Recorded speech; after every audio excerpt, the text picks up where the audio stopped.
Welcome back. You're listening to the Country Viewpoint program right here on your colour of Country Life, Flow FM.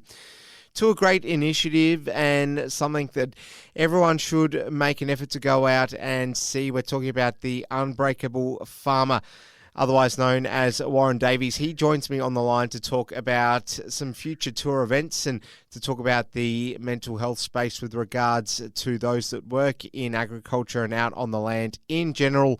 Warren, lovely to be back with you again. How are you? Yeah, no, fantastic to be back chatting with you, and yeah, I'm going really well, thanks. All right, well, you've just been in the West. Tell us what you got up to over there. Yeah, well, I did a 20-day tour with the Blue Tree Project over in Western Australia, and we covered 16 locations, doing all different sorts of events over there. So, and obviously there's some challenges, particularly regarding the live sheep export ban over in Western Australia, that is causing a fair bit of grief and uncertainty within the community, but also the dry conditions over there as well have been doing that. And so it was great to connect with all those communities. We travelled over 4,000 k's right down south to Albany, or to Albany, however they say it. I always keep pulled up for that. And then as far up as Meningie, which is up towards Geraldton. So a lot of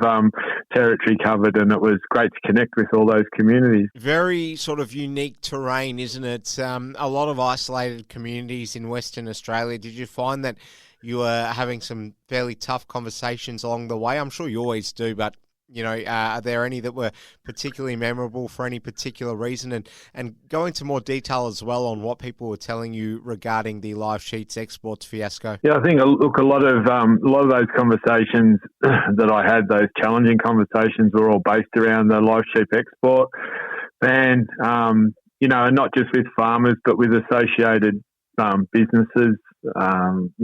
Truckies, stock agents, all those sort of, associated people and the business owners within the towns, and just the impact that's going to have in those communities. And, even though 2028 sounds like a long way away, it's a fairly short time span for a generational business to pivot and try and create another income stream. And one of the things that I probably realised that, I was a little bit naive to, is the importance that sheep play within those marginal areas in regional Western Australia, play with in their business structure and their income stream. Some of those areas, they realise that they might miss out on a crop here and there, and the sheep play an important part on stabilising their income.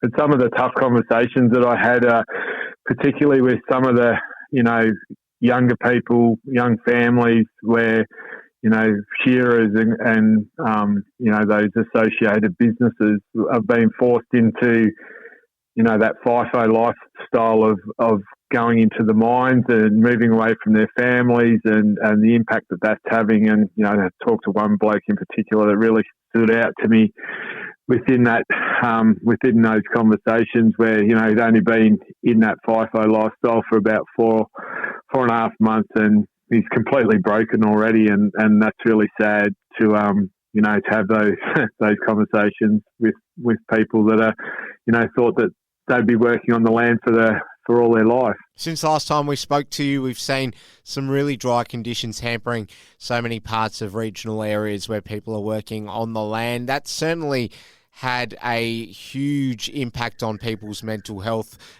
some more than others, but everyone's different. Obviously, it's a really pressing point at the moment as far as agriculture goes. People having, some support services or whatever it might be when the day ends. What can you offer up as far as, your sort of tips for people when it comes to dealing with these kinds of obstacles where, they're in their own thoughts and they're starting to have those more intrusive types of thoughts? Well, one of the things that's really important about these tours is that brings communities together, and I really encourage people to, if there's events going on in their community, that they attend them. It's always good to just get out of your own, I suppose, bubble, because I know myself when I was going through the millennial drought and slowly but surely losing my farm, you felt like you're the only person going through it. So to have conversations with people, so, those key messages that I always deliver around, communication, connection, and, if you are struggling in any form of or any part of your life, whether it's your mental health, physical health, relationships, finances, your business, whatever, that you stick your hand up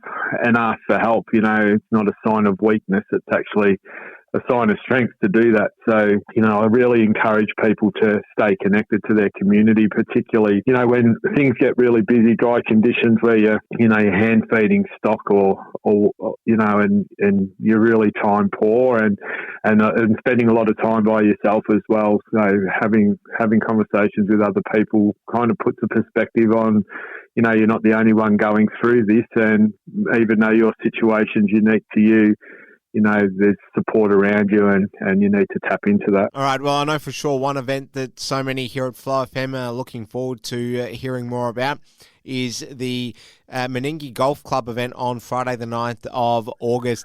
The dinner starts at 7 p.m. and you can enjoy a meal for just $12. Bookings are essential for that event. And then the main event gets underway from 8 p.m. Tell us more about that. You're looking forward to getting out into regional South Australia, Warren? Yeah, a number of events within that week, and obviously that event is on the Friday, but also connecting with other communities around the region and doing some school talks and also some other events around some launching of some blue trees and painting of some blue trees, which is going to be exciting considering I've just been working with, for the last 20 days with Kendall and the Blue Tree Project over in Western Australia. So there's plenty of events lined up for that week in the area.